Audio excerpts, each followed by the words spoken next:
రైట్గా ఖమ్మం జిల్లా సత్తుపల్లి యూనియన్ బ్యాంకులోని సామాగ్రిని కోర్టు సిబ్బంది జప్తు చేసింది.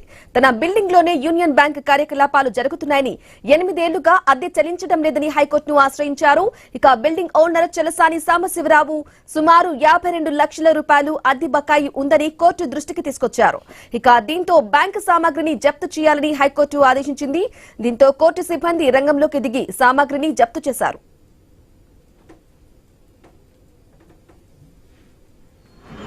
రాన్న లోనకు రాన్న వాళ్ళు వచ్చేది అంటే కంప్యూటర్ స్టూడెంట్స్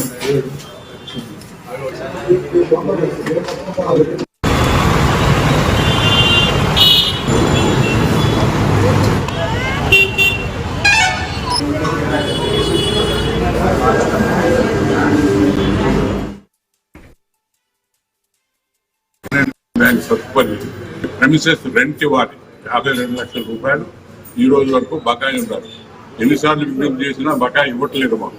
అందుకని మేము కోర్టుకి అప్రోచ్ అయ్యాం. కోర్టులో కూడా బకాయి మాకు కట్టమని చెప్పి కోర్టు కూడా వాళ్ళకి ఇచ్చింది. ఇస్తే వీళ్ళు హైకోర్టుకి వెళ్ళారు. హైకోర్టు కూడా బకాయి కట్టేసి జనవరి 31, 2026 ఖాళీ చేయమని ఇచ్చింది. బకాయి పే చేయమని అయినా పే చేయటం లేదు. మళ్ళీ కోర్టుకి అప్రోచ్ అయితే మాకు ఈరోజు జప్తుకి ఆర్డర్ ఇచ్చారు బ్యాంక్ అని. అందుకని వేసుకెళ్ళడానికి వచ్చింది. 2013 నుంచి బకాయి ఉంది. 2018 నుంచి మాకు ఇంకా బకాయి పెరిగింది.